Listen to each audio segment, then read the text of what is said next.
Whoa, buddy. Put that thing back in its holster. We haven't gone anywhere. I don't understand. Check out the MichaelDukesShow.com for information on how to get access to the podcast. Welcome to the party, pal.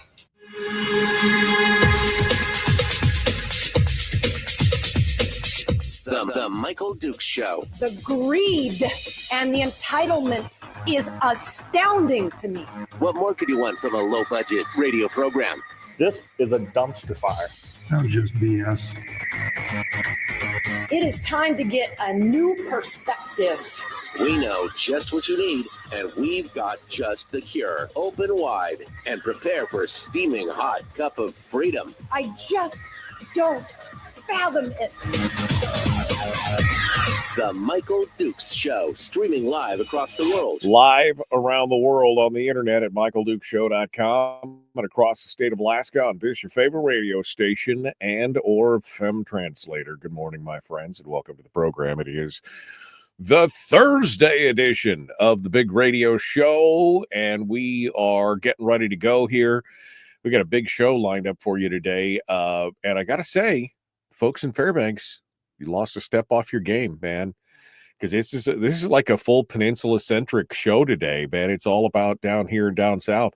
Some of you folks up there in Fairbanks need to have your nonprofits and your groups and your folks reach out to me so we can keep things rolling. Joining us this morning in hour one, we're going to visit again with Matt Bullard, who is running for HEA down here in District 3 for the Homer Electric Board. And he's going to give us a bit of his vision for the future. We talked to Matt here a few weeks ago, and the election itself is ongoing right now, but it's also happening. The final day is going to be May the 1st when they have their annual meeting. And so we thought we'd give him one more bite at the apple here before we run out of daylight on that. And so he's going to be joining us in hour one, and then in hour two, we're going to be talking with Stacey Shultz from the Homer Foundation. And I'd love to do these kind of interviews and stuff with some of the folks in Fairbanks as well, but they just haven't reached out to me, and I haven't had time to reach everybody else has kind of reached out to me. So if you've got some folks in Fairbanks who are doing some things, have them reach out to me. Let's talk about this. Because I want to keep everybody. This thing's going out across the state of Alaska, from Unalaska all the way up to Delta Junction and up into the interior. So we want everybody involved in the conversation. So that's what's going on today. Also, I think probably in hour two, I don't think we'll hold on to Stacey for the full hour. We're also going to go over the latest, which includes a brand new education bill. Well, actually, it's not a brand new education bill. It's an old education bill that they've now put a committee substitute together for, which it's the cell phone bill, right? Well, now they added funding to it. Now they added a BSA increase to it without any policy changes. I mean, this feels like, is this Groundhog Day? I mean, he already said he was going to. Anyway, we're probably going to get into that one in hour two. All right. So that's what's happening. Quick reminder that on Monday, I will be off the air. There'll be alternate programming on Monday because I will be in the air. I'll be in an airplane in the middle of a flight somewhere as I return from Fairbanks. So if you turn on the radio and there's somebody else on there, not my fault. I'm telling you now.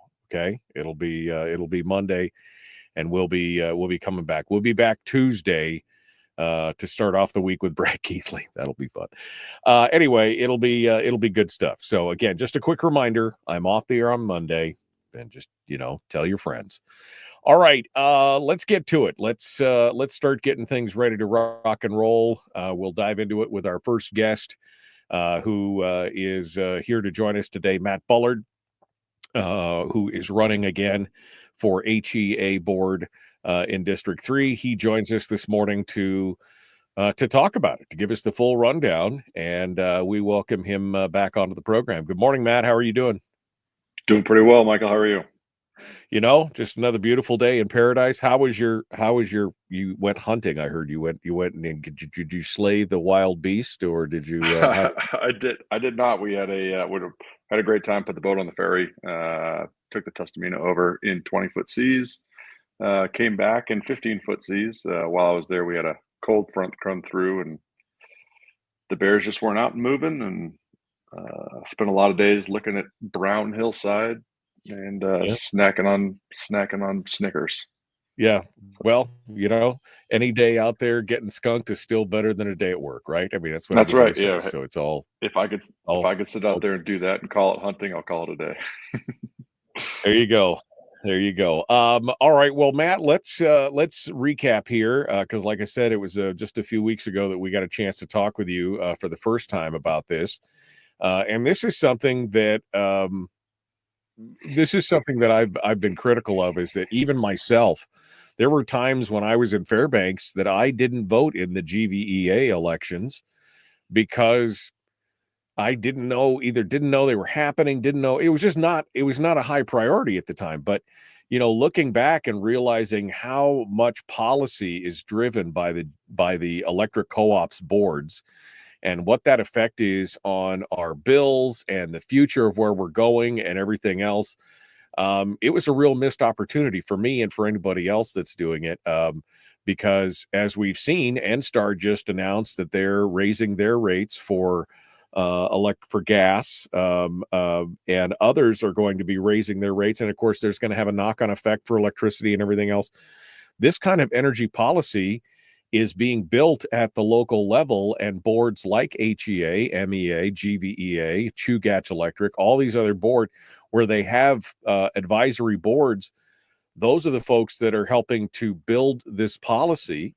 So tell us a little bit about yourself, and then let's get into some of the details.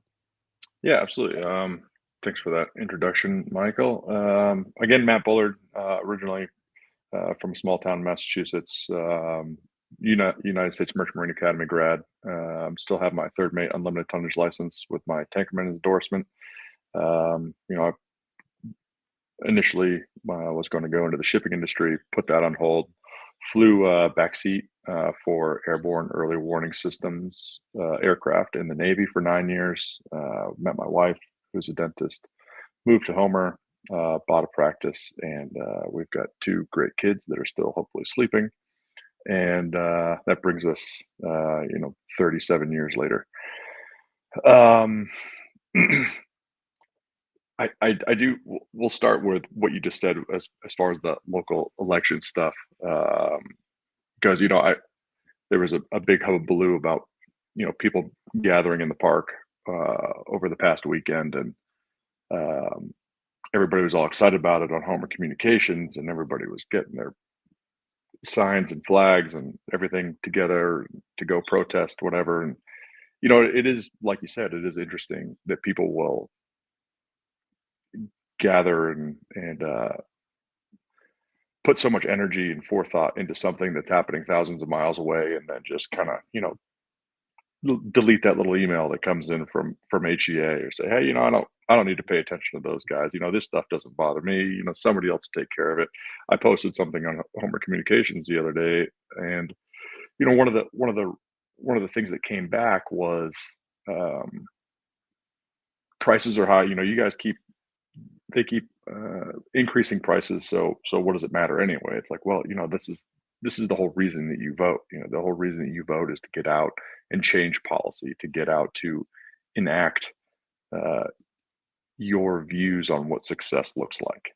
And if people aren't doing that, they're just going to keep getting the same results over and over again. If people keep being apathetic Right. and don't get involved, then I don't know what to tell you. No, I mean, look, this has been one of my contentions for the last almost 10 years now that I've been focused primarily. I used to do a lot of national stuff and everything else, but I realized in a lot of ways that's mostly a distraction and an avenue of futility. Nobody cares that we are protesting any kind of federal action, and never really have at any level, in some small community when that's going on. It makes us feel good, feels like we're doing something. But the bottom line is we're forgetting things that are happening in our own backyard. What's going on in our city councils, our community councils, our borough assemblies, even up to the state legislature. That's where I feel that, kind of the limit is basically up to the state legislature. Beyond that, nobody really cares. Nobody cares what happens. And, somebody in Poughkeepsie is waving a sign about something that's going on in the national level. And yet we get so spun up about a lot of this. I'm not saying that they're not some important issues, don't get me wrong. But if we put a tenth of the effort into, what's going on with our policies at the local level, it has a much deeper impact. Let me just put it that way. What's going on in our communities has a much deeper impact. Maybe if I had been paying closer attention in Fairbanks to the GVEA, that maybe our electricity rates could overall have been down if we'd had a different direction that we've gone. And in a lot of cases, we're seeing that these utility boards specifically are being used and controlled by a specific group, especially those who are, kind of preservationists, and they want to protect, and they want to go in a way that is quite honestly unsustainable, trying to move entire utility grids over to to things like alternative energy and renewables and things like that, which don't have the base that's needed to keep the lights on 24 hours a day. They're nice to haves for ancillary power, but they're not the core power demands. And yet it seems like there's groups of folks who have kind of taken over some of those boards that are moving in that direction. And so you've got kind of a vision of what, you think that a base core power board should look like, or I guess power plan should look like. And that's why you're running for the board, right? Yeah, absolutely. I exactly what you said.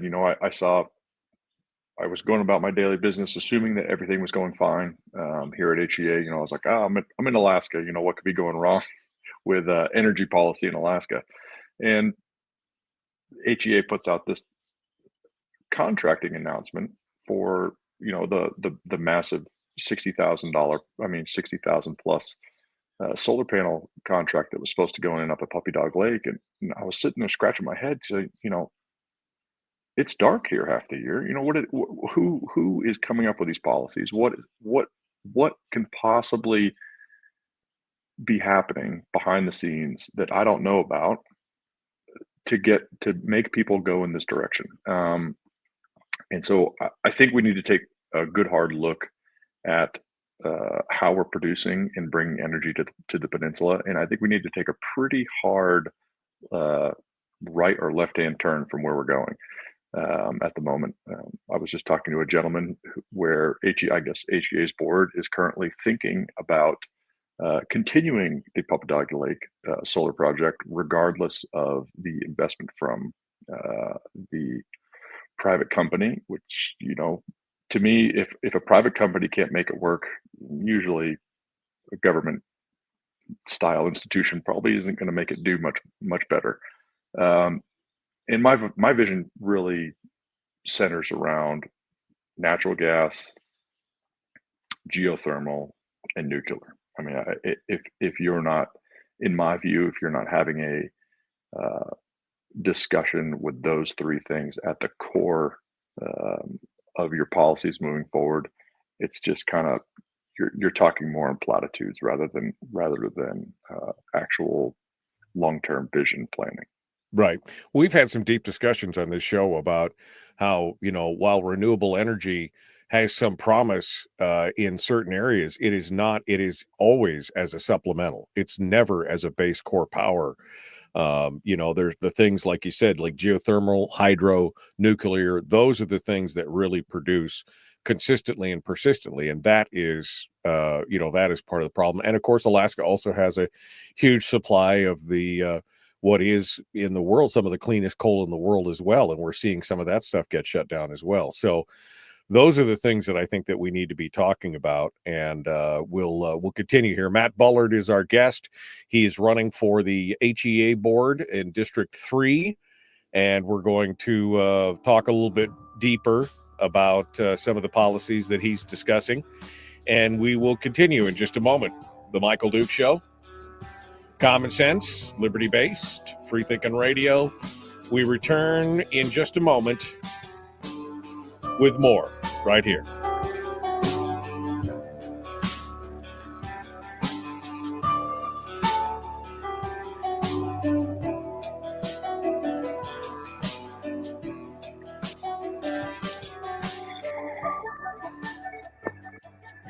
If you missed the show, you can listen to it on your time with Dukes on Demand. Oh, and it's free. Like America used to be. Streaming live every weekday morning on Facebook Live and MichaelDukesShow.com.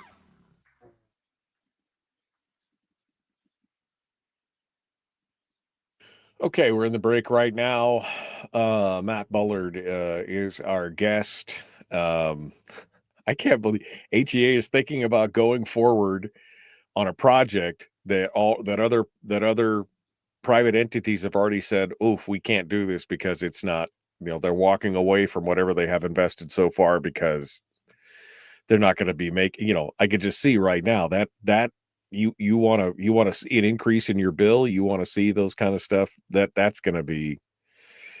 I cannot understand and fathom the continued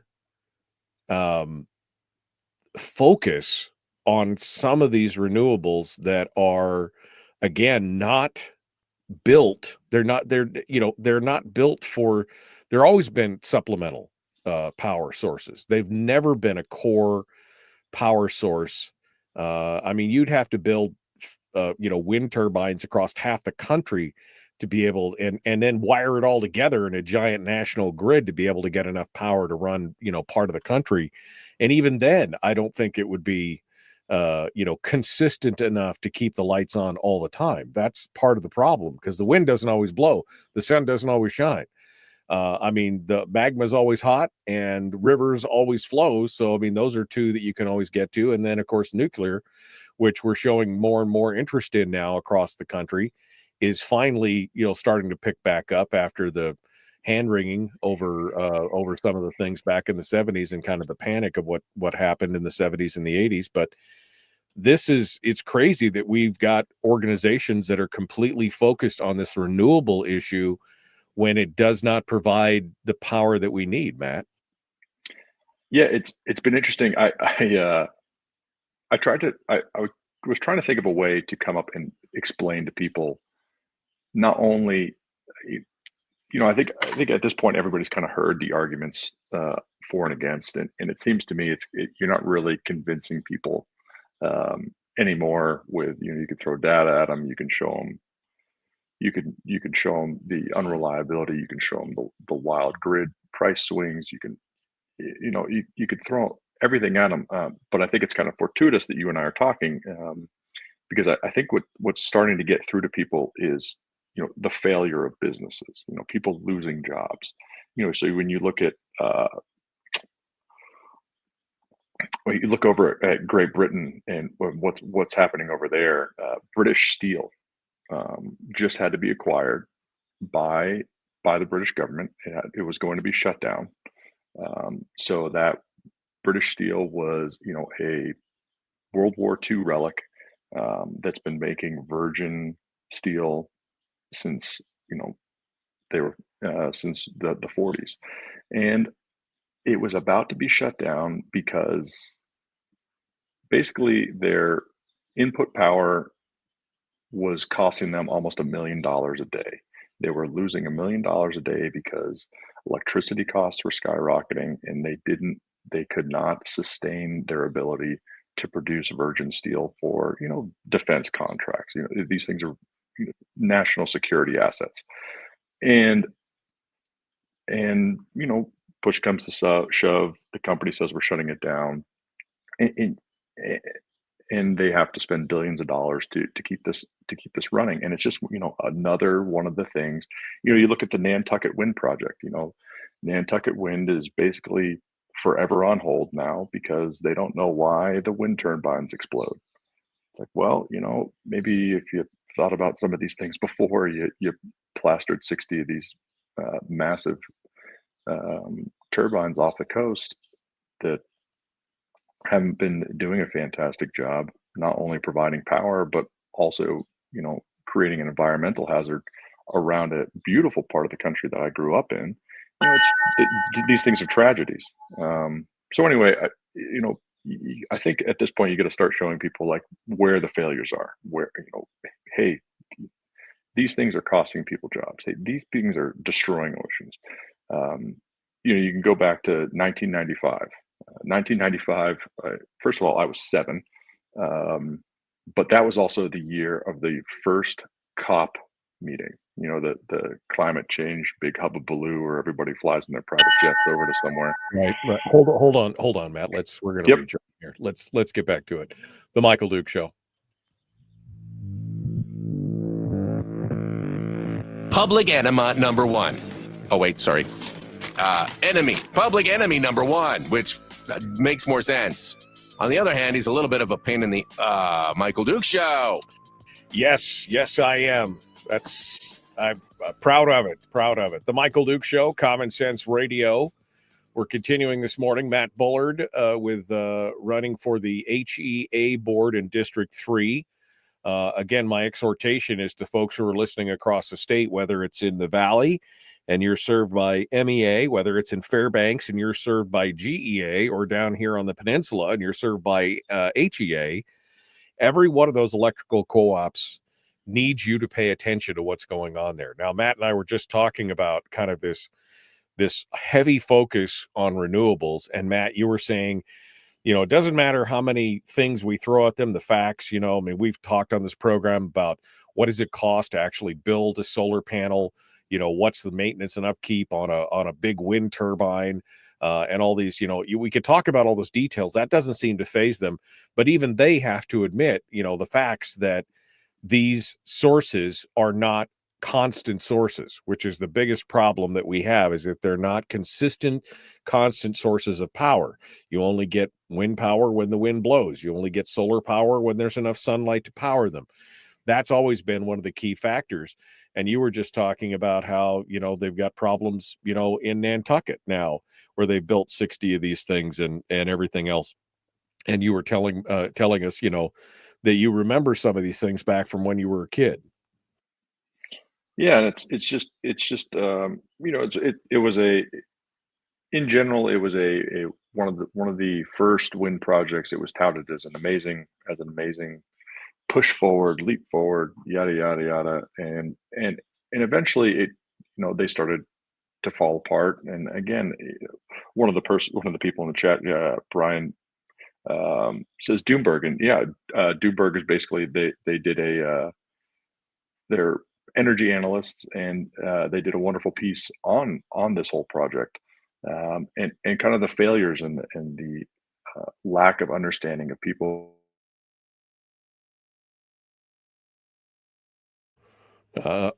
We lost Matt here for a second here. Let's see if he comes back. They come with putting 300-foot wind blades in the middle of the ocean, right? And again, we, I'm not against it. If people want to throw up, there's a lot of people here that try to offset their personal electricity costs with wind and solar. There's a lot of people that just kind of want their own ability for power generation. I've thought about putting something up myself. I totally get it. But when it comes to actually investing millions of dollars in something that is going to stick around for the future, that is going to stand the test of time, that isn't going to be subject to, nighttime or calm days. We need to look at things that are a little bit more responsible as far as reliable energy, and those, like we talked about time and time again. The only things that we currently have right now are natural gas power generation and nuclear, which is a phenomenal. We're getting into the kind of like fifth gen, almost standalone nuclear modular power production. You've got geothermal and you've got hydro. That's it. Those are the only things that have been proven time and time again to actually be able to give people power day in, day out. Well, Matt, let's talk about your vision. If you were on the board, what is your vision for HEA? What are you looking at here on the future? And what do you see as the solution to? Because again, we're facing a gas crunch, right? That's already, gas has been one of your ones that you've talked about, but we are facing a gas crunch right now. Now, whether that's going to last or not, whether we are going to have to import, whether there is more gas in the cook inlet, we don't know. But what do we need to do? What is your vision for the future of the Homer Electric Association, and where do we go from there? Yeah, I'd like to bring people back to kind of the GFC real quick. There was a book put out by Matthew Simons called Twilight in the Desert. And basically his whole argument was peak cheap oil. We're running out of oil and gas, it's gone, what are we going to do? And here we are, almost 30 years later, and oil and gas are almost as cheap as they've ever been. And so I think when we talk about, we're running out, it's not there. I think it's more of it's a self-imposed political problem. There is more than enough gas in the Cook Inlet to supply us for probably a lot longer than we think. Now, whether are we going to allow and encourage our natural gas producers to tap into that resource to provide us with those with that cheap oil and gas? Again, a political problem. But it seems to me that we need to, first step is to get behind those guys and girls and tell them, hey, what do you guys need? Is it state financing? What can we provide you from HEA, from the borough, from a state level to get out there and find more assets, develop more assets, provide cheap natural gas to the peninsula so that we don't have to worry about this. This should not be a talking point. This should not be a point of contention. This should be in my mind, a relatively easy near to short-term fix. And then we start talking about the long term. What are we going to do over the next couple of years? And again, we go back to, I'm glad that they've decided to put some more money into Bradley Lake. I think that's a phenomenal thing. But what else are we going to do? We need to find the technologies and implement the technologies down here that are going to be around and produce power for 100 years from now. I want my kids to be here. I don't want them moving away because electricity is too expensive. I don't want to move away because electricity is too expensive. So, to me, it's adding on nuclear and hydro and geothermal. Favreau, again, we talked about it last time. Favreau Energy is doing a great project. 40 megawatts down in Utah. They're drilling 3 miles deep. And basically they're just pushing pressurized water down, superheating that and pulling it back up. And that's turning turbines, and it just goes day in and day out. Not only is it turning turbines for electricity generation, but it also provides industrial steam, which you can use for heating, you can use for all sorts of manner of industrial processes. And then again, I go back to nuclear. Oklo Energy. There are a handful of small modular reactor companies now, but they're working with grids and private companies to design their next generation nuclear reactors around the existing natural gas power generation plants that they have. So what Right. they'll do is they'll come in and they'll say, hey, here's your brand new turbine. Great. We'll kind of rejigger our nuclear facility to kind of plug and play with what you have. And 5 years down the line, when we deliver our nuclear generator to you, basically we'll just take it offline, use up the same power generation stuff that you have, plug and play. Let's go. Right. Here's your energy for the next 100 years. Steam to Thank you steam. very much. Yeah. You generate steam, we generate steam, plug in the pipe, away you go. Yep, exactly. Yeah. Yeah. Well, and one thing that we haven't talked about yet is also, the lifespan of a lot of this stuff. I mean, we talked about, hydro. I mean, Hoover Dam has been in place for 100 years, still providing, much of the electricity for the West Coast and California and things like that at a very, very reasonable rate. Nuclear's got a 50 to 80 year life cycle on most of the newer setups and the Nick salt reactors and batteries and things like that. Gas is the same way. Geothermal can be the same way, whereas the lifespan of a lot of this other stuff is, much lower. I mean, turbines and solar panels, 20, 25 years before their end of life. I mean, there's a lot of reasons why we should be talking about these specifics, not just because of the consistency of the power, but because of the long-term investment as well. Yeah, right. And someone in the chat just said, financing, and people need to remember that if you can finance some of this stuff at 80 to 100 years, you're talking about a whole peninsula full of users providing funds to something that is going to last probably longer than most of our children are going to be around. So the life cycle of these things, if you can draw out the life cycle for years and years and years, it's just a larger, longer lead time, and you can reduce maintenance costs. You can really fine tune what you need as far as power generation and how that is going to provide what you sorry about that. I lost my train of thought, but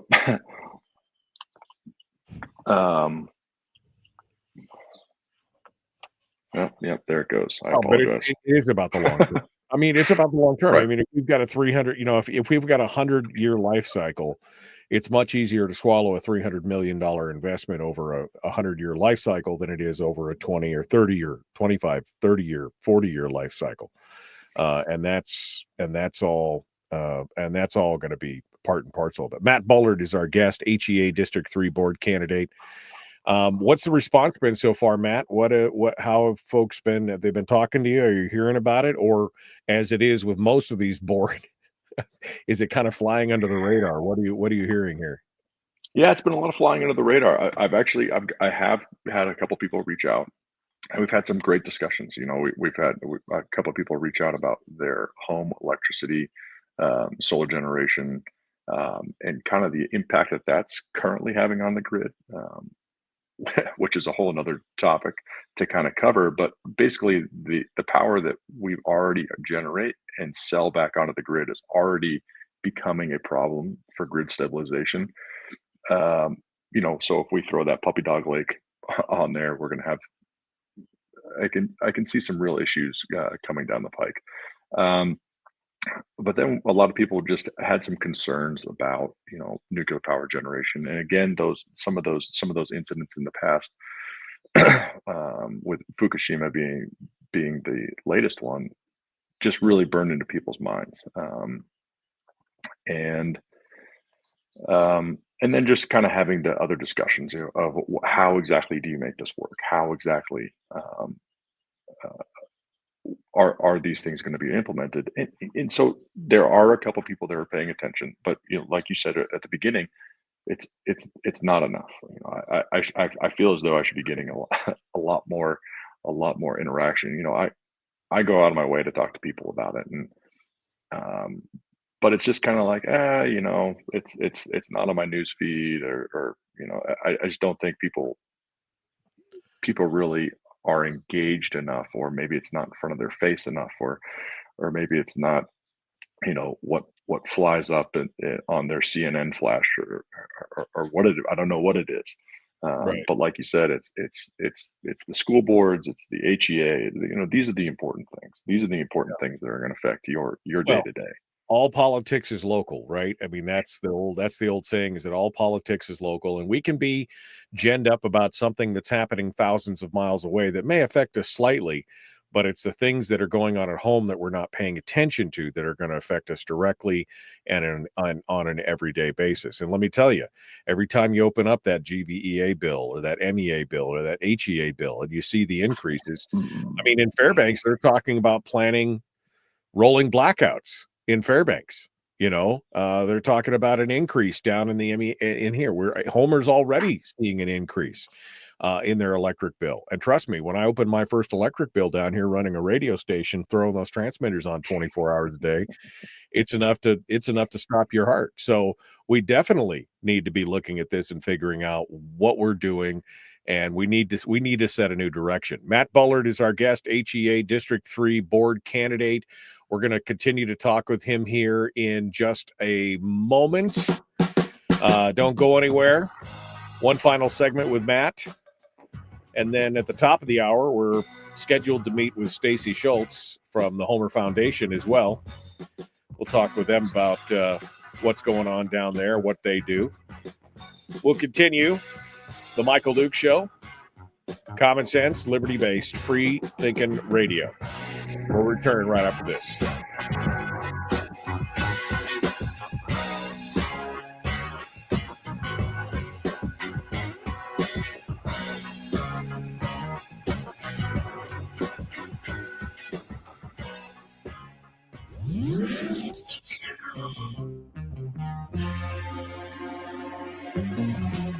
Running on 100% pure beard power. Oh, also some coffee. We dip our beard in coffee. Ha, nice beard. The Michael Duke Show.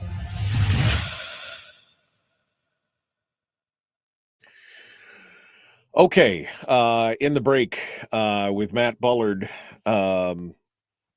candidate for HEA.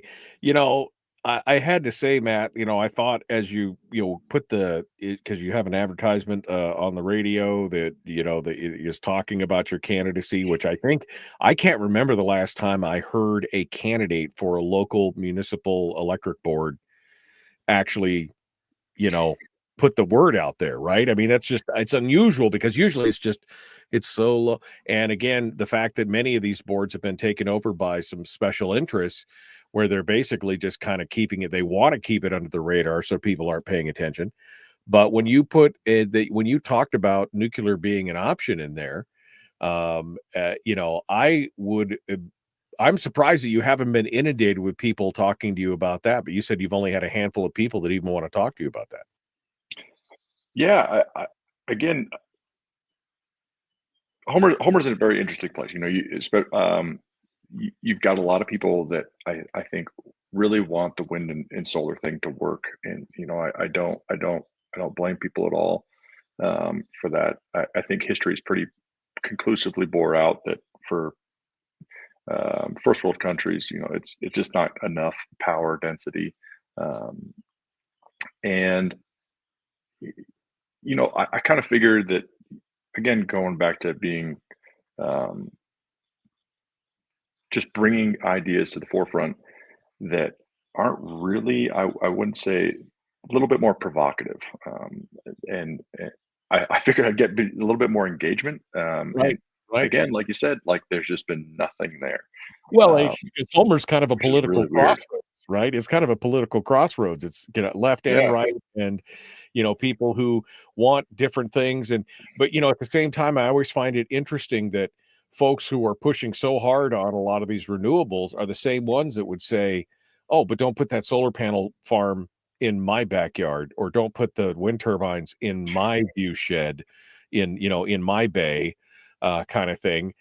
They always want to farm it off to someplace way out of the way or in somebody else's backyard. And that's always been part of the problem with these projects, is that they take up so much land. There's so much, the land density required for some of these renewables for such a small return, and again, an inconsistent return, is is amazing, especially for a lot of these people are also the same people that want to protect and preserve the environment and not disturb habitat and all these other kind of things. Whereas, a lot of these other options are small, self-contained. I mean, specifically nuclear, small, self-contained, and have just such a tremendous untapped potential that but they just won't even hear about it. It's like, oh no, can't even talk about it. We're really shooting ourselves in the foot in that. Yeah, it's kind of unfortunate. I wish the human endeavor is really interesting. It's like we have to, we can read as many history books as we want. We can look at, and when it comes to energy policy, we can look at California. They make almost 40% of their energy from their national grid, from their state grid, from wind and solar, and still they've got some of the highest prices in the nation. We can look at them. We can look at Australia. We can look at the jobs being lost in Germany. We can look at British Steel, like I just talked about. We can look at all of these different warning signs kind of screaming at us in the face, like, learn from our mistakes. And if people will just look the other way and they'll say, you know what, we got to learn first. We got to go through it. And I'm doing my best to get out there and say, hey, let's take some notes from some other places, find out what doesn't work, and let's not do that. What we do might not be perfect, but let's not do what we know. We can kind of see the path. Let's not go down that path. Let's move somewhere else. Well, they always say experience is the best teacher. They never tell you the second half of that, which is especially when it's somebody else's experience, right? Yeah, right. You see somebody put their hand on that hot stove, not to put your hand on that hot stove, right? So, I mean, you didn't have to learn it directly. And that's the thing. We should be learning from some of these things. And it just seems like in a lot of ways we're not. We have a tremendous opportunity, especially in Alaska. I mean, we've been talking about Spur for the last 3 months. There's so much potential for geothermal in Alaska and hydro and everything else and yet in fact, hydro provides the cheapest power in the state right now, whether it's Terror Lake or Bradley Lake or some of these other hydro. We could have had a huge opportunity here to power the whole state with the intertie, and we've just had nothing but missed opportunities for years, and that's the big thing right now.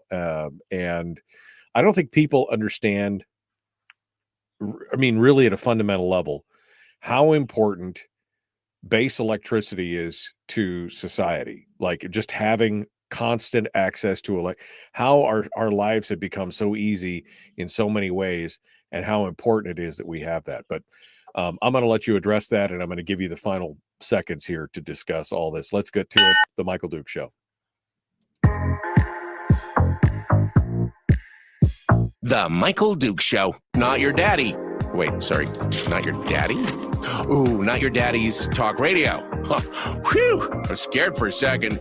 Thought we were going down. Here's Michael Dukes and the show. I know some of you just heard, tax me harder, daddy, because not your daddy. Matt Bullard is our guest, HEA District 3 board candidate. I don't know, maybe somebody in Fairbanks could tell me, is GVEA holding their elections right now as well? Because, I mean, we should be talking about these things. How are we going to pay for it? Especially when I got that notice the other day that said that GVEA was considering and planning rolling brownouts and blackouts in Fairbanks. And I'm thinking, man, I know what it's like when it's 45 below and the power goes out for an hour or two and you start to get a little nervous, right, at your house because things are starting to get a little cool. I start to worry about that kind of stuff. So hopefully people are paying attention to it. Matt, final segment here. So I want to kind of give you the floor, for, your pitch. And, I wish more people would be engaged. I wish that people finding out about you running for the board and some of your policies, it would almost be better to be able to have a bunch of people call you with arguments just to know at least that they're engaged, right, at this point, instead of just kind of this crickets. Yeah, and again, I've talked to a lot of people, it's just the like you said, the engagement is just not there. I don't mind having the conversation. I I see myself as a very level-headed person. I'm not a I don't yell and scream. I don't, I can just have a normal civil conversation. Like, that I guess is rare nowadays. I don't, for some weird reason. Um, but, I just, I just want people to understand, what is going on behind the scenes out of view. And I want them, whether I have the exact right, perfect, ideas on this, it's probably not true. Um, but at least have the discussion so that you can inform yourself, or maybe inform me of something that I don't know about. Let's have a dialogue. Let's talk back and forth. Let's have the ability to share ideas, in the community square, so that we can come up with the best way forward. Not just this kind of like hiding behind, you know, HEA spent a lot of the concerns, lately has been HEA's time in executive session.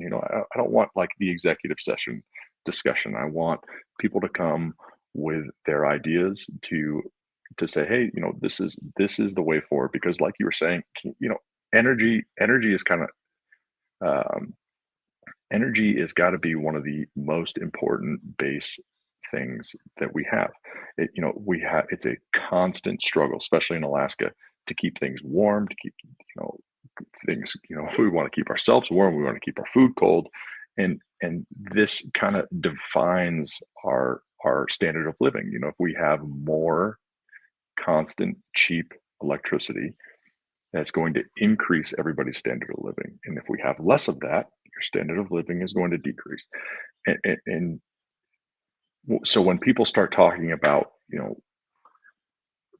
unreliable things to put on the grid, or getting rid of cooking natural gas, I mean, what you're saying is you want people on the peninsula's standard of living to decrease, whether you know it or not. That's what you're advocating for. And I want people to understand that, and then make policies or decisions, based on that base level of information. Um, because moving forward, not only that, but like the state is going to have a massive problem too.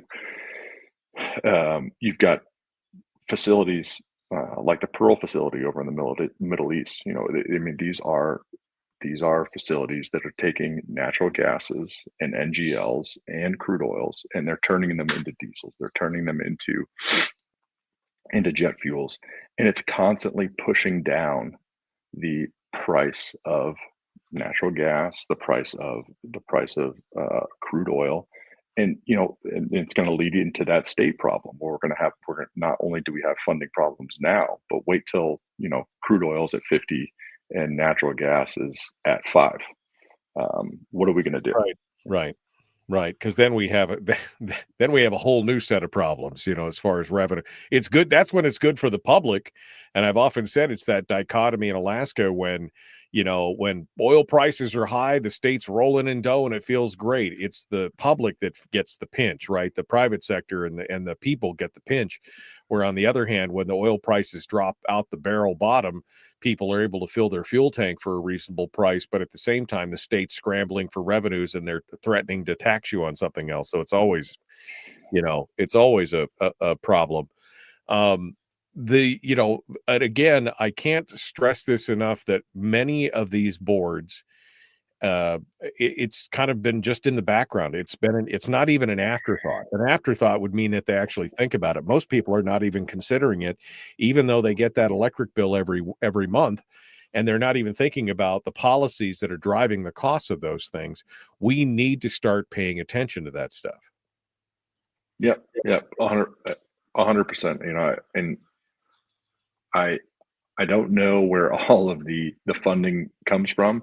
I've tried to look through a bunch of tax receipts. I'm just trying to figure out like where does all this money come from to get behind some of these policies in Alaska, of all places. It's a really interesting thing that I never thought I'd have to deal with, up here. And I think Alaskans need to get involved and understand that there's something out there. I don't mean to put a boogeyman out there, but like, there is something out there that doesn't want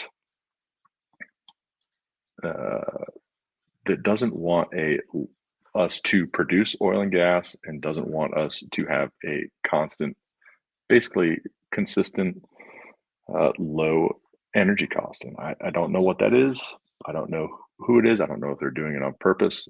But that is the effect. I don't judge people on their I try not to judge people on what they say they're going to do. I just kind of judge it on the outcomes. And the outcomes are saying that here in Alaska, people don't want oil and gas, and they want wind and solar. And to me, that says high energy prices, no business, no business investment, and again, just the population drain that's going to continue happening until we take a different turn.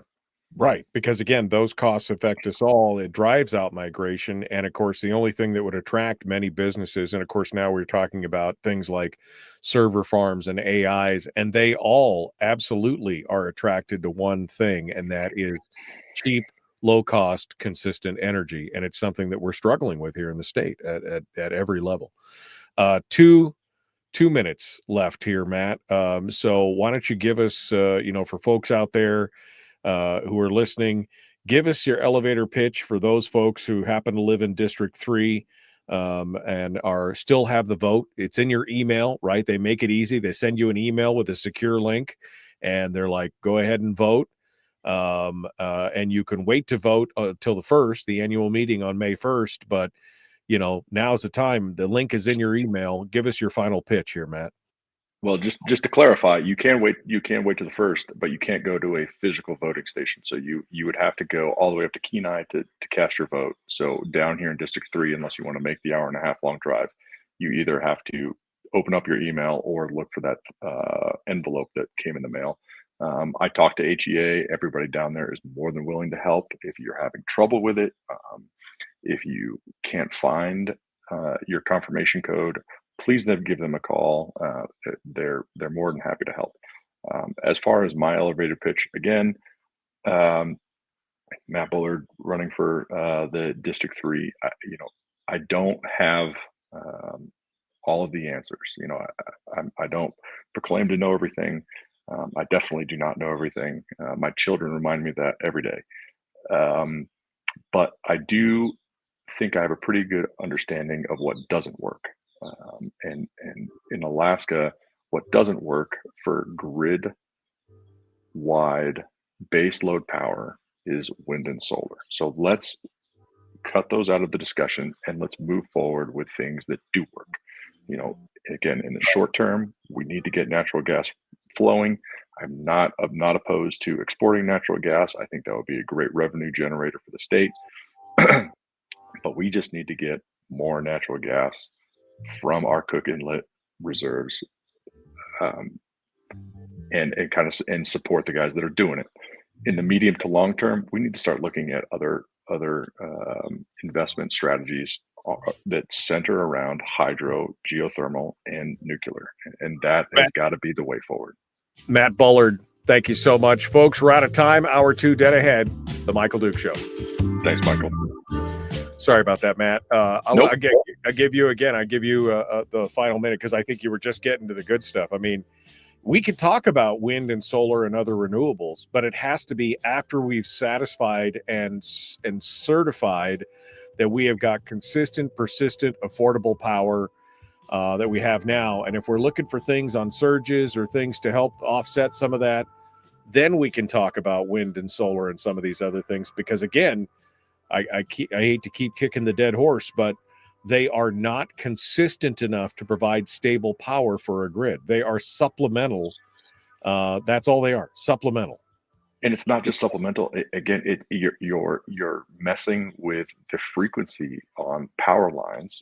So you're in the middle of the day when there's no demand. You have a massive power frequency increase, and then when that demand at nighttime, when that demand increases, but your power generation is not there, the frequency decreases. So you have these wild swings on your electricity grid, where first part, you have to start shutting down assets. And the second part, you're basically browning out, or you're having to shut off half of your grid because there's no power supply. It's not just like, hey, that discussion that we have where it's like, hey, the people get it, the wind doesn't always blow and the sun doesn't always shine, but like, people need to understand that on the actual wires that transmit your power, there's a huge problem. And even with the amount of solar that we have just out on East End, it's becoming an issue, because during the summer, during the middle of the day, is not when our peak electrical demand is. And that just, no matter how much people want that to change, it's just, it doesn't. Yeah. We've got 18 hours of sunlight. I don't know what to tell you. Yeah, no, you can't change it at that point. But again, since most of these boards have been taken over in a lot of ways by groups that are, again, special interest groups that have a specific push, which has been renewables up until this point, that's all we focused on instead of the more long-term solutions for stable power. And that's how we ended up where we're at right now, with potential talks about rolling blackout in a subarctic environment. I mean, that's some madness right there. That's some crazy stuff. So, all right. Matt Bullard, folks want to find out more about you, your Facebook page, or phone you, or what do they need to do? Yep. So all my contact information is on the HEA website. Just go to the HEA elections website, right there under board members, and then go down to elections. You can read more about me. My contact information is there. Feel free to send me an email, give me a phone call, express your concerns. If you have any ideas on how to move forward, please let me know, because again, I don't have all the answers, and neither does anybody else, but this is something that needs to be addressed immediately, if not sooner. So again, feel free to reach out. More than happy to talk to anybody. And Well, Matt, thank you so much for coming back on again. Good luck. You have my support. I think that this is some commonsensical stuff. And I hope that we don't just see more. I was looking through some of the candidates because one of my main accounts is in District 1. And so I'm looking through the candidates, and it's like, I worked for HEA for years. I've been on the board for years. I've been on, and it's just like, at some point I'm like, well, maybe I just need to shake it up and vote for somebody new, because obviously the direction we're going is not helping. And just because you've been on the board before, as far as I'm concerned, you kind of got us into this mess. Right. So, obviously you didn't have the right ideas or the foresight to kind of sidestep this. So maybe give somebody else a fair shake. And, I did talk to Rick Eckert down here in District 3, wildly smart guy. And I don't mean to toot his horn while I'm here trying to get votes for myself, but he's also a very sharp gentleman. He's not that, he's not one of those, as we would say. Yeah. Not one of those. Not one of those. Yeah. All right. Well, Matt Bullard, thank you so much for coming on board and joining us. We appreciate you being part of it today. Yeah. Thank you for the opportunity, Michael. Have a great rest of your day. Appreciate it. Thank you so much. Matt Bullard, running for HEA board in District 3. So I hope if you got that email that you reach out and you have you vote and you get and you vote for Matt. That's my hope right here. Okay. What are you talking about? I think Harold is high on his own supply at this point. All right. Anthony, this is classic. Anthony says rolling blackouts and the same government is going to tell you not to burn wood in the attainment areas. Guess we'll just die then. I mean, it's right? I mean, you're going to have rolling blackouts, but don't you burn wood to stay warm, because, wow.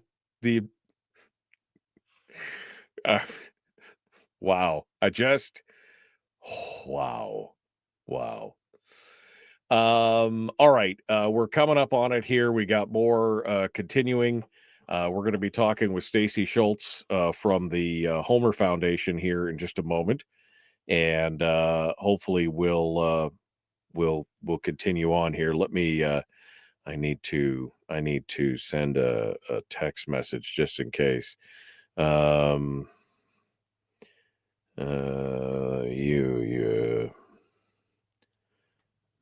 right, here we go. All right, the Michael Duke Show, common sense, liberty-based, free-thinking radio. Let's get to it. We're jumping back into it right now. Here we go.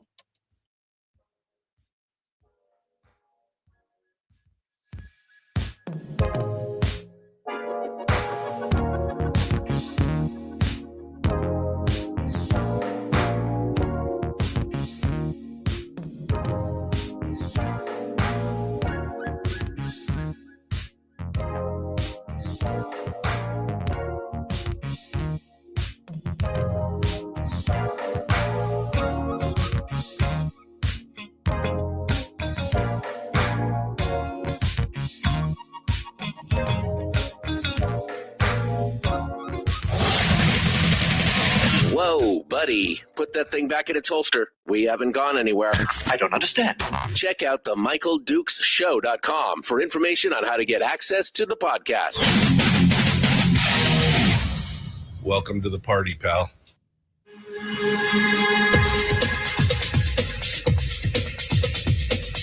The Michael Dukes Show. The greed and the entitlement is astounding to me. What more could you want from a low-budget radio program? This is a dumpster fire. That was just BS. It is time to get a new perspective. We know just what you need, and we've got just the cure. Open wide and prepare for a steaming hot cup of freedom. I just don't fathom it. The Michael Dukes Show, streaming live across the world. And live around the world on the internet at michaeldukeshow.com and across the state of Alaska on this, your favorite radio station and or FM translator. Good morning, my friends. Welcome back to the program. It is the Michael Dukes Show for Thursday, the Thursday edition of the show. And we are loving it here. We've got a bit of a peninsula-centric show today, even though we broadcast across the entire state. And I was just telling folks, hey, you folks in Fairbanks, up in the interior and you guys, you got to up your game. If you want to be on the program to talk about things, you need to reach out to me, man. I'd love to have you. You know, folks in Homer, when I got here, they're like, hey, we'd like to talk to you, tell you what we do. I'm all about that. I'm all about community and figuring out what people are doing. Let's get those conversations started. Today, pretty peninsula-centric show. Matt Bullard was just our guest, who's a candidate for the HEA board in District 3. And we're about to talk to Stacey Shultz, who is the executive director of the Homer Foundation. And we're going to find out about their mission and what they do and everything else. Quick housekeeping note before we go on. Just a reminder, I will not be on the air on Monday because I'll be in an airplane.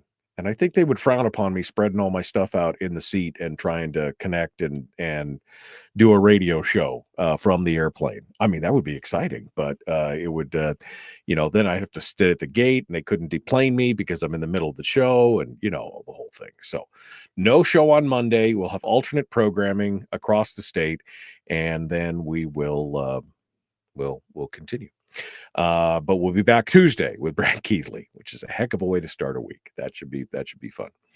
All right. Let's get started here. Since Stacey is currently waiting in the wings, had to get her a new link this morning. And so she is ready to go.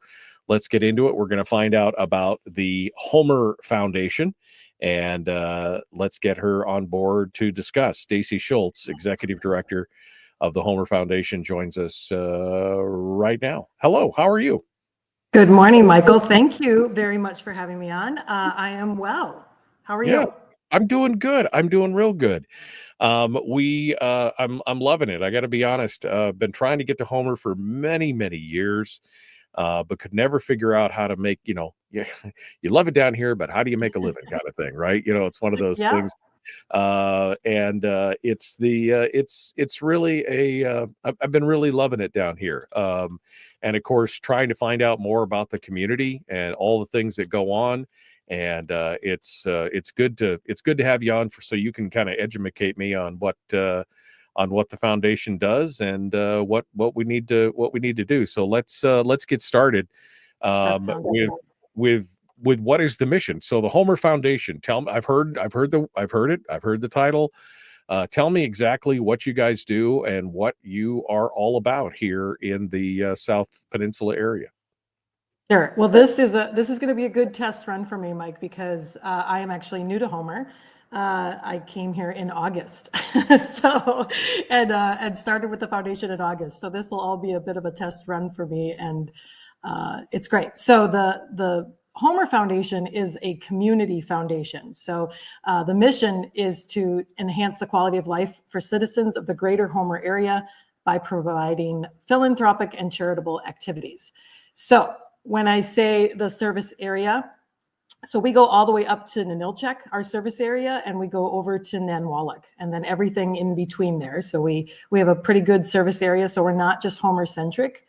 We provide a lot of grants and get money out to lots of different people. So we, just to give you a little history, I guess, is that a good place to start? Sure. Give us a little bit of history. I know it got started way back in the day by a bunch of concerned citizens. Yeah, by 3 citizens that each gave $25,000, and it started in 1991. I love this small fact. It was the first community foundation in Alaska. So these guys were a little bit ahead of like the Alaska Community Foundation. So that's a really good thing to say. I like to give out that little point when I meet people. I love it personally. I mean, just to sidebar a little bit here, being a libertarian, I'm kind of I'm kind of more of a people should do it on their own. And when 3 people come together and say, let's pool our money and create something good for the community, I'm all about that. I mean, let me throw $1 in the bucket. Let me do what I can do. I love that. I love that about that. Right. And really, the intent of a community foundation is to not just bring money in and get money out, is we invest the money.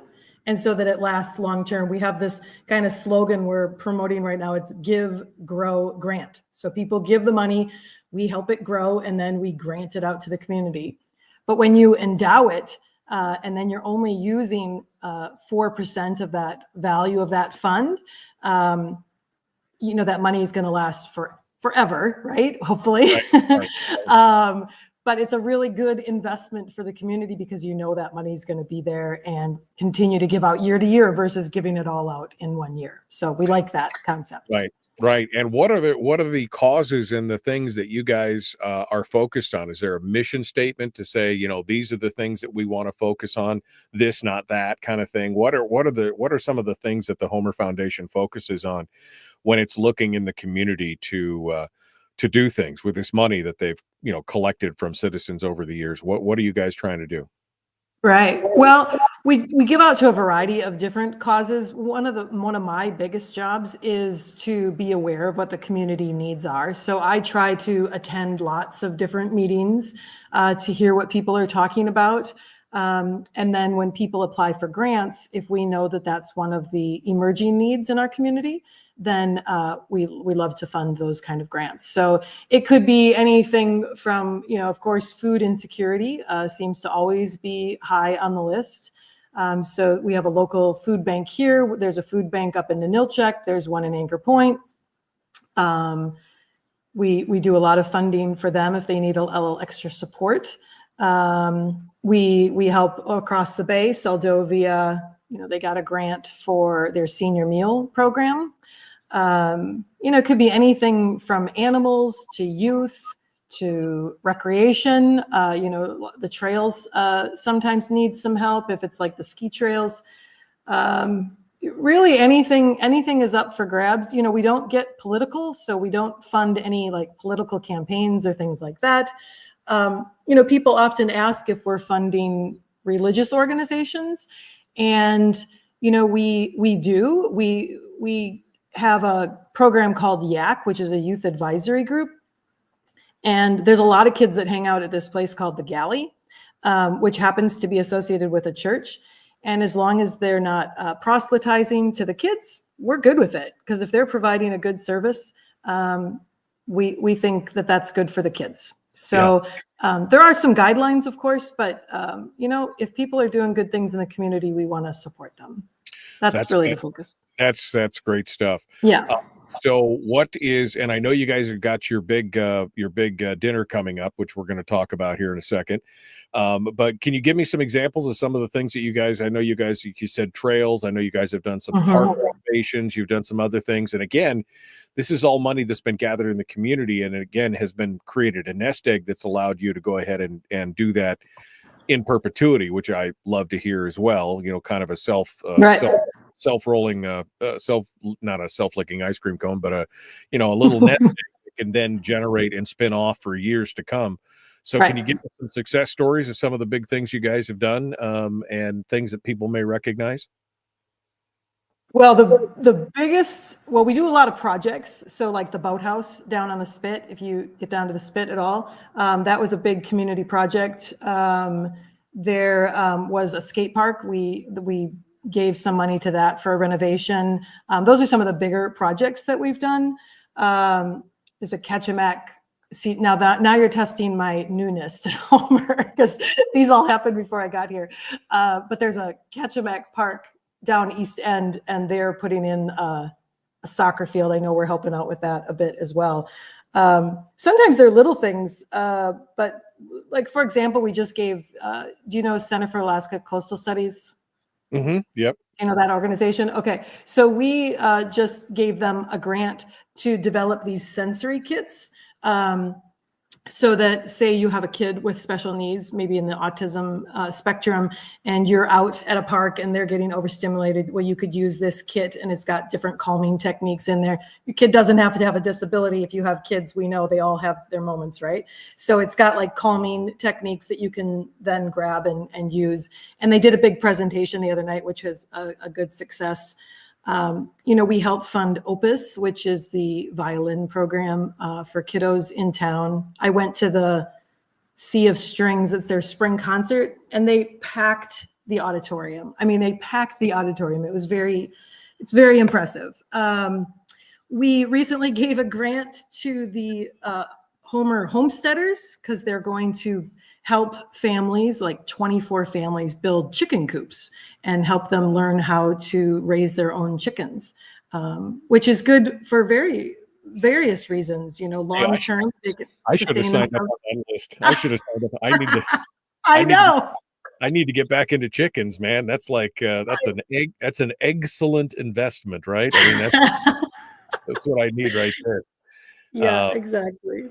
So lots of different things. I mean, you name it, and we're kind of out there trying to fund it. I have to say, one of the biggest things for the Homer Foundation in the last year was the donation that we received from the Raven family, because if you know, Jules Raven won the lottery, and he walked into our office and said, I want to get an after-school program back in Homer.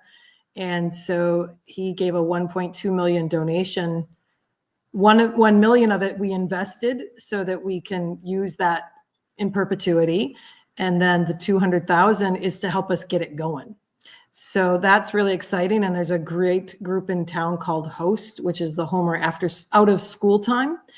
And they're working with the city and the schools to figure out what that after school program is going to look like and how to get that going. So that was a great boost for our community. Yeah, no, and again, it's about community. Homer is unique. I was saying this to Matt. Homer is unique because it's kind of at a crossroads, both politically and everything else. And I mean, I knew that walking in. Again, I'm used to that. I'm a libertarian. Everybody hates me, so it's okay. It doesn't matter. But the fact that we can give back to a community in so many ways, and you don't always have to agree with where some of the monies go, but I think you guys have done enough, and I've done a little bit of research here, and you guys have done enough great things giving back to the community, and especially the fact that we're reaching back into the community for that support to help continue to grow the fund, I think is an important thing as well. We're talking with Stacey Shultz, who's the executive director of the Homer Foundation. In just a moment, we're going to talk a little bit about their upcoming breakfast It's a breakfast, Mike. It's breakfast. I'm sorry. I knew it was food. You said food. You had me at food. So I know that is the thing. We're going to talk about that here in just a minute with Stacey Shultz, and we'll get some final wrap up and stuff in the next segment. We'll be back with more. Don't go anywhere. The Michael Duke Show. Common sense, liberty-based, free-thinking radio.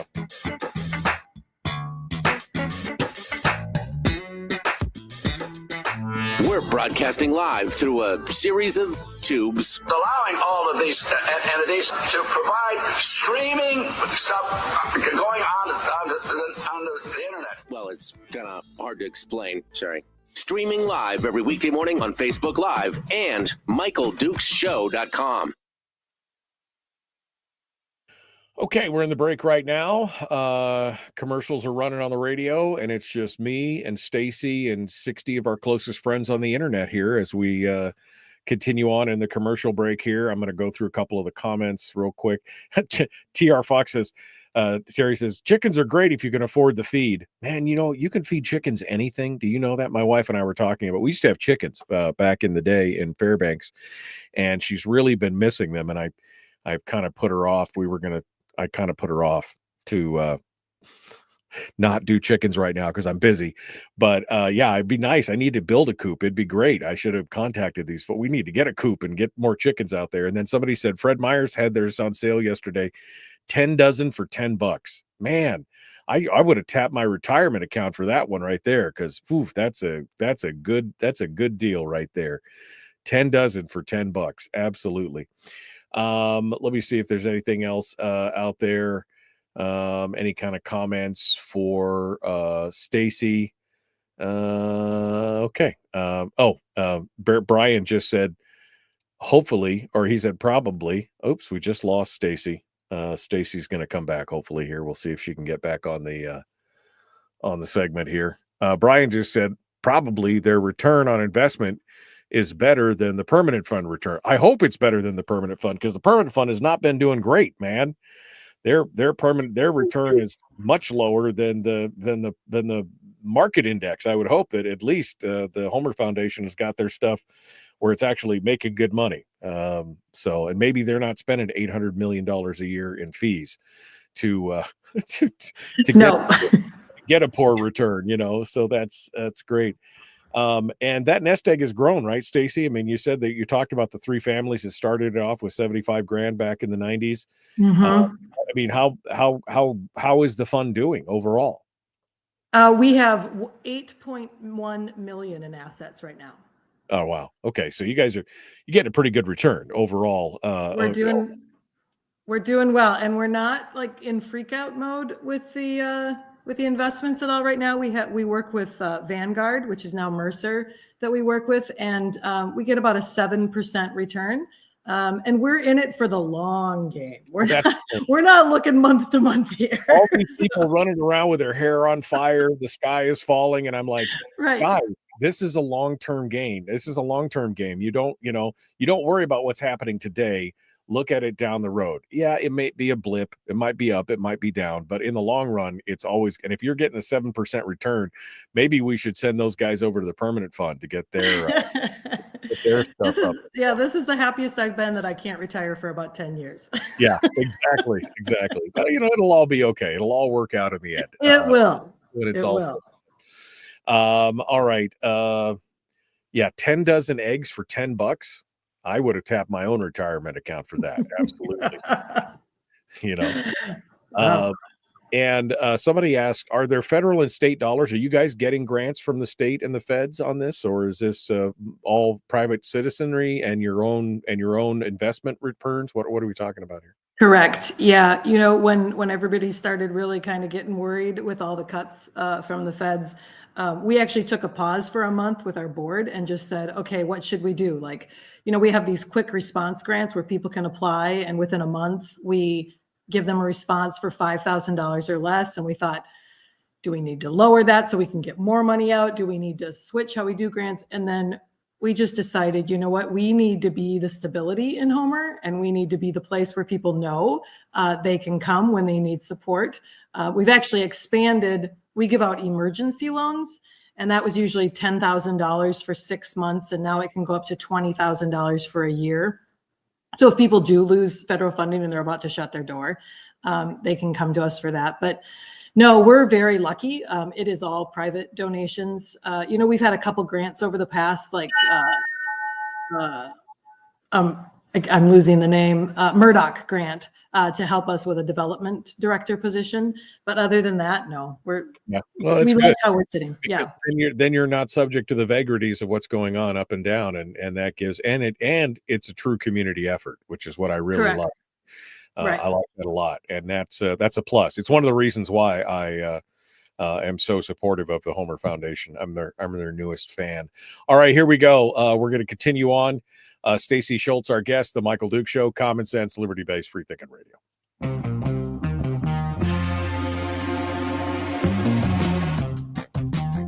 The Michael Duke Show. Seriously humorous with a pinch of intellect. Sorry. That is humorous. Here's Michael Dukes. That guy is so mean to me. I don't know why. What did I do to him? Welcome back to the program. We're continuing now. Stacey Shultz is our guest. She's the executive director of the Homer Foundation. We were just talking during the break about some of the things that they do. And, one of the good pieces here is that they're not subject to the vagaries of all the madness that's going on right now because they don't take state and federal grants for all this. So they're not, in fact, you guys are the calm in the storm. You guys can help organizations and with loans and some of the other things that you can do. And you're not, and you're not subject to all the rules that come with the Uncle Sugar money. Right. Exactly, Brian. You guys can truly give back to the community because you are community supported. Right. Feels good.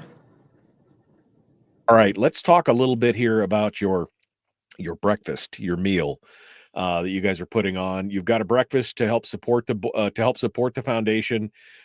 What is this about? Is it strictly for fundraising? Are we recognizing? Are we expanding our influence? Tell us about the upcoming breakfast and all the stuff that's going on with it. Well, I'm going to keep the chicken theme going here because it's actually called the Eggs Benefit. Excellent. Excellent. And we're serving eggs. Yes. So it started 3 years ago. The past executive director wanted to have an event where it could invite new people that don't know about the Homer Foundation. I worked at a community foundation in Wisconsin, and I mean, every time you go someplace, you would ask people if they've ever heard of a community foundation, and it's not really a well-known entity. That's something we're certainly trying to change.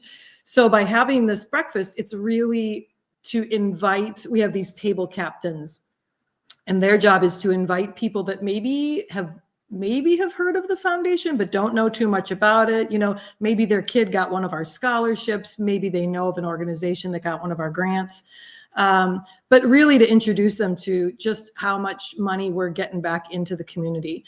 So it is it's a free breakfast that people are invited to. But it is a fundraiser because every dollar that comes in, we're going to put out in community grants. So it's not like we're using half for our overhead or anything. 100% of that money that's brought in that day is going to go out in our community grants, which is fabulous, because we've got quick response grants, that are up to $5,000, and we average about 3 a month. And most of those are asking for $5,000 a month. So, it's a good little fundraiser to get more money out there. All right. So that's going to be happening on the 30th, which is just under a week from now, over there at Land's End. So what time is it? And if folks, again, you said it's a free breakfast, but obviously, you want folks to show up, and if businesses want to sponsor a table or something like that. So give us the full ticket here. Well, we don't want people to show up because it's invite only. So that would be bad. Okay, well, don't just show up then. Not this year. But if people don't know about the foundation, I would love to introduce them to what we do and get you on the list for next year. This is the first year we actually have table sponsors, which is really exciting because it's just bringing that much more money in for our grants.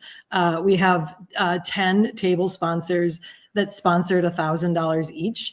Anywhere from anybody from, I could list them all if you want me to, Mike. It's free advertisement for them, but we've got some banks in town. Yeah, can I? Okay, that would be wonderful. Go ahead. No, so we got Southwest Alaska Pilots, South Peninsula Hospital, Cascadia Wealth Investors, State Farm, Homer Real Estate Association, Bayweld, North Rim, Big Mountain Builders, Inlet Law, First American Title, and then Land's End is donating the space for us that day, and Wagon Wheel is donating some centerpieces.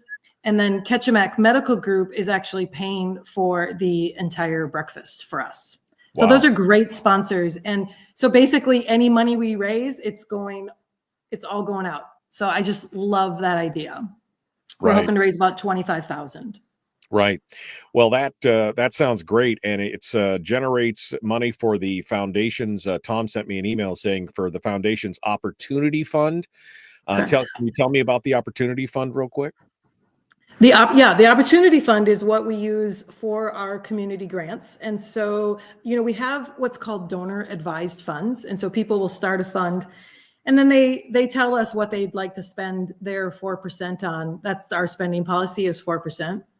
But if we don't have a fund like that to pull from, we can use that opportunity fund.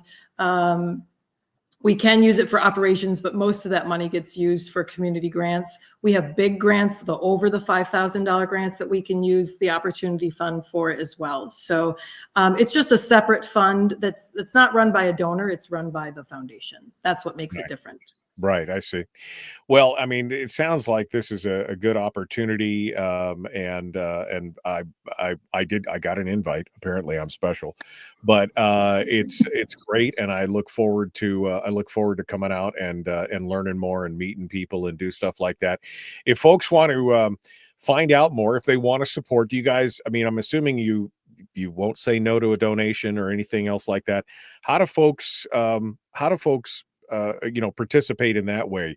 Can they donate time and money, or what is it? What do they need to do to help support the foundation overall?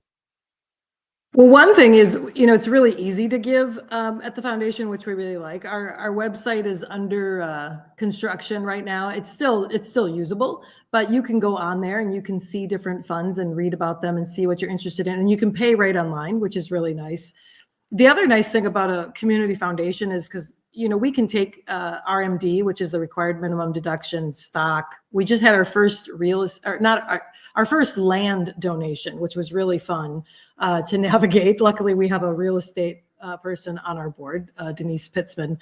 But we can take all sorts of different donations, which is nice. So, but the easiest thing to do is just give me a call or visit our website or email me, info@homerfoundation.org. That's the easiest way. And I love to visit with people. I drink a lot of coffee. So I like to meet with people over coffee if they like that. Right. All right. So homerfoundation.org, email is info@homerfoundation.org. Folks can go over there and take a look at it and find out more about it. And again, Rick just said, community foundation, didn't Obama used to do I mean, come on, this is not about the politics of it. Absolutely not. Like I said, I did a little research before I brought Stacey on. Not that I wouldn't have brought her on either way, but I love the fact that a community organization started by people, funded by the community, not walking around with their hand out looking for Uncle Sugar at the state or the federal level to fill their coffers. This is what we should be encouraging, folks, not discouraging. Okay. So just pay attention to that and look at what they've done. Look at the work. Don't look at the talk, look at the walk. What have they walked? And they've done a lot of good work around here. And I appreciate them. I appreciate them for that. And I love getting educated on some of the good things. Stacey's only been here a little bit longer than I have, but she's got at least a little bit more under her belt on this regard as well. So Stacey, final thoughts, anything big that the board is working on or the foundation is working on now, or things that big projects you're pushing on for this summer that people need to know about or need to care about? Yeah, the big project we're working right now is this Homer after school program. We really need to get this launched. We don't know what kind of cuts the schools might have to see, but we do know, we know a couple things. One is that Homer figures it out, right? Like they have a lot of different activities for kids after school. And they've piecemealed a lot of things together to provide really, really great programming. Like I talked about the Opus program before, but we'd like to bring that all under one roof. And whether that's starting out in a school or, someday maybe getting its own building, but that after school program is the highest thing on our docket right now. Well, that'll be good. We know that there's going to be cuts. We know that it's inevitable at this point, because you can't keep pretending that the money is never ending. And so they're going to have to come to grips with some of that. And I love to hear that the Raven this Raven grant is part of that. That really makes my heart go. I got a chance to talk with him for a minute after he won the lottery, and I was just like, I mean, it's an amazing thought for somebody to give back like that to a community immediately on that. It's so great. One of the things that attracted me to Homer, regardless of the political affiliation, everybody really seems to care. And we may disagree on the way that it's done or on one thing or another, but we can all agree that we're here for the long haul. We're in it to win it. I'm not moving again. I'm done moving. I'm never moving again. Agreed. I've done 3 major moves in my life and I'm done. I'm not going to do it again. So anyway, Stacey Shultz, Executive Director for the Homer Foundation. Again, the breakfast is going to be here in a few days at Land's End. Maybe you could find somebody who will invite you down there if you want to find out more. Meanwhile, you can go to homerfoundation.org and get all the details. That's where I went to kind of pick through some of this stuff and kind of understand it. And it's you guys are doing some good work. So I guess keep it up. Final thoughts here, Stacey, before I let you go. No, I'm so appreciative of you letting me come on today, Michael. I'm really happy that I made this big move. Homer is a wonderful community, and you can really see that through the work that I do at the foundation. I meet wonderful people every single day. So I'm just going to keep getting out there and meeting people and helping where I can. All right. Well, Stacey Shultz, thank you so much for coming on board. Again, if you want to reach out to her with questions, you can send an email to info@homerfoundation.org. If you want to find out about what they're doing, homerfoundation.org. If you want to donate, homerfoundation.org, in case you were wondering one more time. All right. Well, Stacey Shultz, thank you so much for coming on board. We appreciate it, and good luck. And I'll probably see you at the breakfast. So thank you. Sounds good. Thank you so much, Michael. Appreciate you being part of it today. Stacey Shultz with the Homer Foundation. All right. Again, folks in Fairbanks, if you got stuff like this going on, you can always reach out and we'll interview you guys as well. It's simple and easy. That's what we're here to do. We're here to build community one way or to other. That's what we're gonna make happen. All right. We are coming up. We got one final segment, and we got one thing to talk about, and that is this latest happening up in Juneau. Just happened yesterday afternoon. There is a new education bill. It's not the one you're thinking of, though, and it just seems like we're in Groundhog Day all over again, because the Senate has now put forward a new education bill with still no new policies, which the governor's already said, I'm going to veto it. So, I mean, I feel like we're that dog chasing its tail. What happens when you catch the tail, right? What happens? We're going to continue with some discussions on that and more in just a moment. Don't go anywhere. The Michael Duke Show, common sense, liberty-based, free-thinking radio.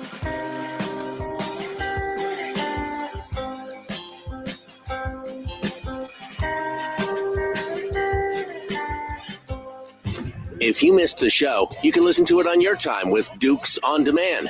Oh, and it's free. Like America used to be. Streaming live every weekday morning on Facebook Live and MichaelDukesShow.com. Okay, we're in the break right now. Ready to go. Let's see what, let's just see. Does the foundation have paid employees? I missed that question. Maybe it came in too late, but I assume so. I assume that they do. They have, obviously they have an executive director. I'm sure she's paid, and they probably do. They've got an $8 million fund. I imagine that they probably have some operating costs. So there you go. Let's see. What else did I miss anything? Did I miss anything? Okay.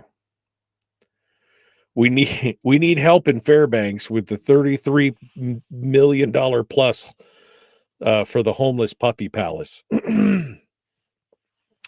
$33 million for an animal shelter, which apparently is the Taj Mahal. I mean, that thing is apparently, it's got a surgery suite and all kinds of I mean, I heard some of the stories about it. I'm not fully versed on it, so don't quote me on everything, but yeah, $33 million for a brand new, and I guess it's a done deal. I mean, is it still going on? I don't even know at this point, but yeah, it's crazy. KTOO on Facebook says the Senate slipped the $1,000 BSA into another bill. I think that's what we're going to talk about, Terry, but it's not $1,000. It was $700 unless they've upped it in the meanwhile. But the latest report that I got is that, so we'll talk about that. Who lives in Seldovia? Seldovians. What about Seldovia, just south of Homer? Who lives there? Seldovians live there. I mean, I'm just here to help you out. I'm just I'm just here to help you out. Have the invitation, says Kathy, been sent out to the possible donors? Well, I imagine so because I got one. That's why I brought her on the program. So yeah. Mike, how about a in-person visit sometime? Well, that's great, except for my studio is approximately 4 by 8 feet long. So I can't really fit 2 people in here. Now, maybe the studio over at the station, which I built out, yeah, we could probably do that sometime. But I have to set up extra cameras and do all kinds of stuff. Haven't done that yet because it's not a high priority, Miguel. But one of these days, we'll get her going on. We'll get her done. Get her done. All right. I think that's it. I think we're all our Seldovians fishermen. Some of them, yeah. Yeah, I think so. Yeah, I'm sure. Okay. What else we got here? Anything else? No, we're up against it. Terry said, talking to Rick, she says, a little bird told me at the beginning of the session that the majorities were going to force a special session.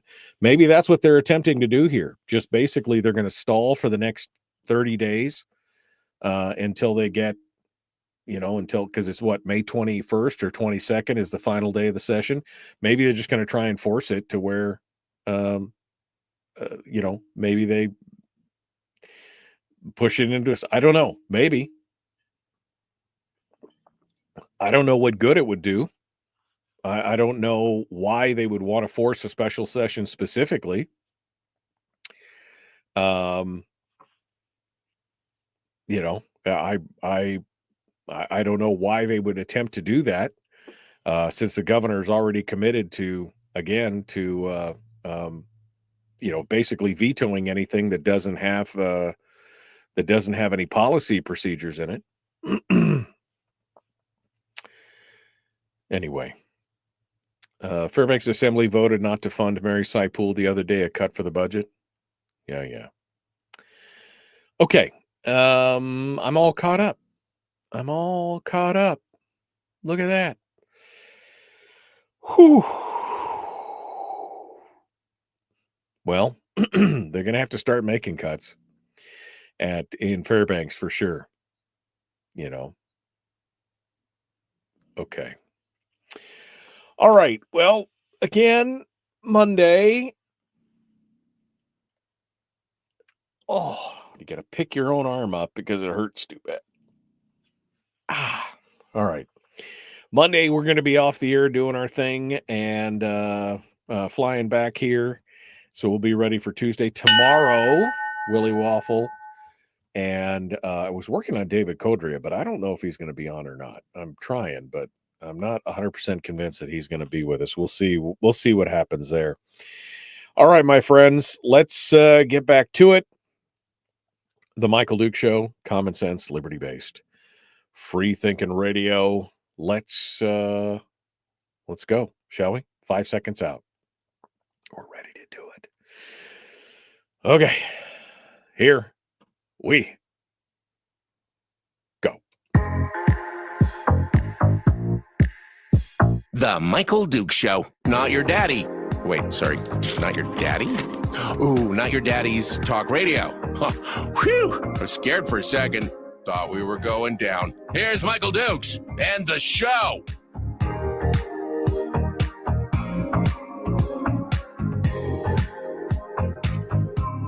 Okay, welcome back to the program, the Michael Duke Show, Thursday edition of the show. Just finishing up. We got some headlines here. I thought we'd test drive some headlines, see what we can come up with. We are we're ready. Tim just made a comment in the chat room that I was just like, pretty sure if the government reps were in Anchorage, because we were talking during the break, we were talking about the potential of a special session down in Juneau, that somebody had said that they had heard that the majorities were going to try and force a special session for this year, which to my question would be, why? Why would you want to force a special session? I mean, maybe for political optics you'd want to do it, but I don't see anything changing. Do you? I don't see anything being any different. I don't see anything being any different. I guess that's just what I'll say. I don't see anything being any different if they do it at a special session or they do it in a regular session. The governor has said that without any of the policy changes, he's going to veto, the education bill. That yes, there's education funding needed, but it needs to have policies attached to it. So I don't see how extending it to a special session is going to do anything other than, maybe getting them more per diem. But I mean, I don't know as I would want to waste my summer. Would you? Would you really want to waste your summer on something like that? Anyway, maybe to punish showers and other people who have real jobs. It's possible, I suppose. Well, James Brooks over at the Alaska Beacon and Corrine Smith write about what happened yesterday afternoon. The Finance Committee. Here's some insider baseball. This is some interesting stuff here. Zach Fields, who had his cell phone bill, he had his cell phone and school bills. They passed it passed the House late last week, but even before it was transmitted to the Senate Finance already had it scheduled for yesterday morning. And then they had to delay it because the House didn't transmit it and get it over to the floor yesterday until the floor session at 11. So then they held a hearing at 1:30 yesterday afternoon. So they already knew it was coming. They already had this planned. They already knew it was all figured out. So inside the bill about cell phones, they then added a $700 BSA increase and a 10% school transportation funding boost. So there's still no policy. I mean, I guess you could argue that the cell phone thing is a policy, but there are no policy changes. None of the things that the governor has asked for. The governor has his own bill, HB 204, which has not yet been scheduled to be heard. It's in House Finance, but they haven't even scheduled a hearing for it yet. And they amended the cell phone bill, HB 57, and put all this funding in it with no other policy changes as well. Now, it's still in the Finance Committee. So they could potentially put those policies in. But If you were going to do that, why wouldn't you do it all in one fell swoop? Why wouldn't you take all the best pieces and parts and the things that the governor is asking for, that the minorities have all asked for, the only thing that will get their support, which is policy changes? Why would you just create yet another, basically strictly a funding bill, and then act like this is going to be the answer? The governor yesterday basically said this bill is essentially a money-only bill.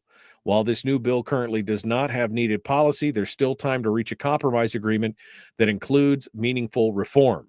Once again, a bill that only increases funding without policy improvements is not something that I or most Alaskans can support.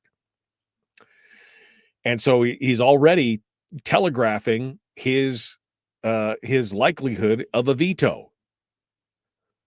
And so the governor has his own bill, which has a $560 BSA increase plus a $35 million increase for specific programs. And he's got policy changes in there that focuses on the things that he cares about, particularly for charter schools and homeschool programs. But again, it's just sitting in the House Finance Committee. They haven't done anything with it. There hasn't been any movement. And I don't know if there will. I mean, there has to be at some point. Something's got to happen to it, right? Unless they instead focus on trying to change this new bill that they're amending. Lyman Hoffman said that they were negotiating. He didn't want to say. Zach Fields, who is the author of the bill, said he supports the. Of course he does. Of course he supports the 7. But here's what kills me. They keep using this word about funding that's been lost, right? They keep using words like cuts to schooling. When words have meaning, folks. Words have meaning. And when they're being consumed by the general masses who are not up on the details of something, it has a legitimate effect. And I get so tired of nobody really calling them out on it. Zach Fields is quoted in here, says, the BSA increase to match inflation since 2011, the BSA would have to be increased by more than $1,800. Fields said that's far from what's been proposed in the new amendment. Quote, it's about 1/3 of the funding that's been lost. They haven't lost any funding. Now, the argument would be, well, they lost it through inflation. But see, that's the thing. This capturing of they're very, very clever on this kind of stuff. This capturing of the language. Their new talking point, which is also, I have to admit, I hate to, but I have to admit, it's brilliant. Because when we start talking about, hey, we can give you more money, but you've done such a piss poor job so far, we need to have a plan, because you're failing. You're failing at educating these kids because we're 51 out of 53, right? On the scores. And we've been in the bottom for years. And the new mantra was, we're not failing, we're starving. Like this is strictly a monetary issue. And it's brilliant. It is a brilliant ploy. It really is, because the average Alaskan who is not familiar with the intricacies of what's been happening is not really paying full attention, is going to hear that and go, oh yeah, they're starving. They need the money. Oh, of course. And that's being reflected in some of the Facebook quotes, by the way, because there's a post on Facebook where the governor basically said all the things that he said. He goes, this is basically, we're not going to do this. And there's people out there. Charter schools and homeschooling show a serious lack of accountability, but you're completely willing to take money from public education to give them more. I don't think most Alaskans actually do support that. I don't think you are actually listening to your constituents when the governor basically said most Alaskans want policy changes as well. You need to make school mandatory. That was another one that caught my attention. School is currently optional for all Alaska students. We need the government to step in. And you really want education reform? Get truancy officers out there to arrest people. It's just, Your policies are pushing for an alternative that prioritizes funding for homeschooling students in top-performing districts while actually delivering a cut to most other students. What? What? Prioritizes funding for homeschooling students have received less funding than brick-and-mortar students forever. And again, the whole thing, I mean, Bert Stedman pointing out, hey, it'd be nice to have all this great stuff, but it's just not going to work. And I think some of the rhetoric that we've had for the last 2 months is numbing people's minds on how big $1 billion is. You know, they act like we've got $1.5 billion underfunded. It's no big thing, or we're $1 billion or we're 500 million. That is a pile of money.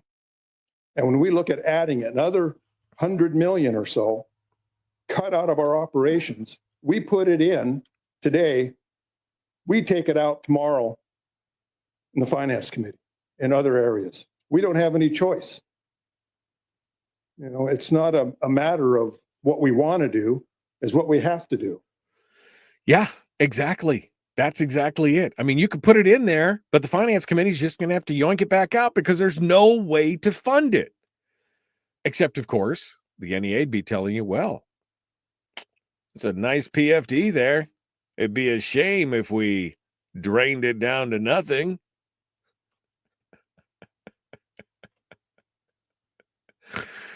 Oh, man. It's just astonishing. And then the hate, oh my God, the hate on the homeschooling and the charter schools. One chick wrote, policy alone does not create change and improvements at a classroom level. Well, wait a minute. Policy alone does not. No, but it's a huge component of it, right? I mean, if you need to make change and improvements, you probably, if you've been doing something one way for so long and it's produced crap results, maybe you should look at your process, right? I mean, that's just saying. She goes on to say, why do we need to satisfy requests for more charter school and homeschooling options? That's such entitlement to demand from public education. What? It's a mandate. You got it says you have to do it, and these are options. She goes on to say, you can fund education and hold accountability for improvements. These are not mutually exclusive. That's what he's trying to do. He's saying, I will fund it, but there's got to be some improvements. There's got to be some policies to, I mean, sometimes these people, I'm like, did you graduate from Lathrop? I'm just asking. Is that part of the problem? I mean, Lathrop's my alma mater, so I mean, I have to say. But are you an Alaska high school graduate? Because what you just said makes absolutely no. But again, it's pretty mixed bag on the comments. Half the people are like, "You're doing a great job. You're 100% right. Veto it again.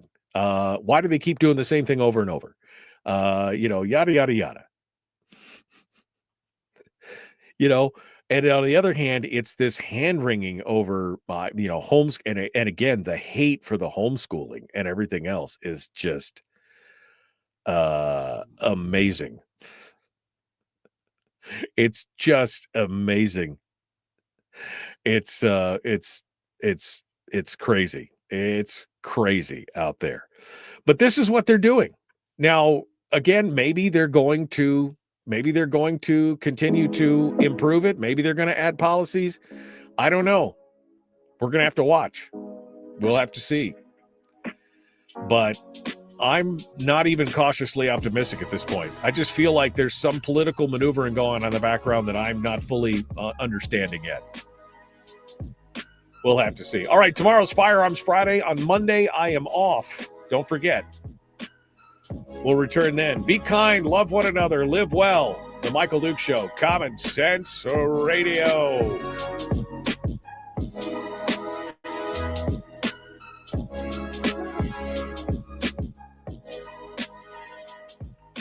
Oh, man.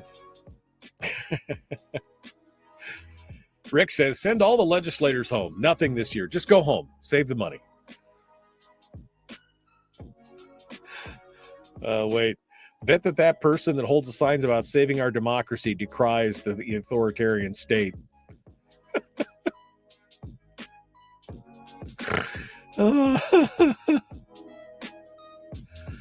Jesse says his bill will be passed if they go to special session. The governor's bill, I would hope so, because that would be the bill that he would name in the special session, because that's how it works, right? You've got to name a specific.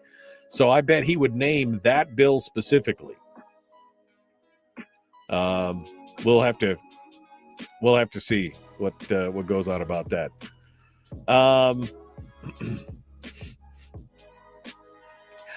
We'll see. More. It's always about more. That's all it's about. All right. Well, I got to go, folks. Thanks for coming on board. We will see you tomorrow from Fairbanks. Be kind, love one another, live well. The Michael Duke Show.